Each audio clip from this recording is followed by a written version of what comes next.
YSR Congress party నేతలకు కష్టాలు వీడడం లేదు. ఆ పార్టీ నేతలను కేసులతో పాటు అరెస్టుల బాధ తప్పడం లేదు. మరోవైపు ఇప్పుడు మాజీ మంత్రి గుడివాడ అమర్నాథ్ ఏకంగా కోర్టు జైలు శిక్ష విధించింది. ఆపై జరిమానా కూడా తప్పలేదు. టీడీపీ అధికారంలో ఉన్నప్పుడు విశాఖ ప్రత్యేక రైల్వే జోన్ కోసం పెద్ద ఎత్తున వైఎస్ఆర్ కాంగ్రెస్ పార్టీ ఉద్యమం చేపట్టింది. అప్పట్లో నమోదైన కేసుకు సంబంధించి ఇప్పుడు తీర్పు వచ్చింది.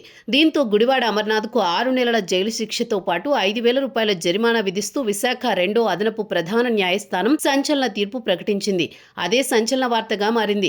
రాష్ట్ర విభజన తర్వాత నవ్యాంధ్రకు ప్రత్యేక రైల్వే జోన్ కేటాయిస్తామని విభజన హామీల్లో పేర్కొన్నారు. అందులో భాగంగా 2016 ఏప్రిల్లో రైల్వే జోన్ కోసం ఉద్యమించింది వైసీపీ. అప్పట్లో విశాఖలో జీవీఎంసీ గాంధీ విగ్రహం వద్ద అమర్నాథ్ ఆమరణ నిరాహార దీక్ష చేపట్టారు.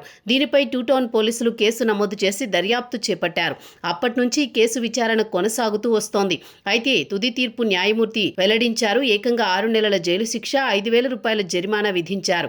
ఈ ఘటనపై స్పందించారు మాజీ మంత్రి గుడివాడ. ఆ రోజు తాను చేపట్టిన నిరసన కార్యక్రమం వల్లే ఈ రోజు ప్రత్యేక రైల్వే జోన్ ఏర్పాటైందని గుర్తు చేశారు. న్యాయపరంగా తన పోరాటాన్ని కొనసాగిస్తానని స్పష్టం చేశారు. దిగువ న్యాయస్థానం తీర్పుపై హైకోర్టులో అప్పీలుకు వెళతానని చెప్పుకొచ్చారు.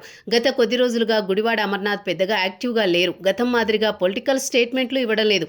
అయితే మధ్యలో జరిగే పరిణామాలపై స్పందిస్తూ వచ్చారు. ఇప్పుడు తన వల్లే రైల్వే జోన్ వచ్చిందని గుడివాడ అమర్నాథ్ చెబుతుండడం పొలిటికల్ సెటైర్లు పడుతున్నాయి. అప్పట్లో ఆమరణ నిరాహార దీక్షకు సంబంధించి ఆత్మహత్యాయత్నం కేసు ఆయనపై నమోదైంది. దానిని తన పోరాటంగా చెప్పుకొస్తున్నారు గుడివాడ.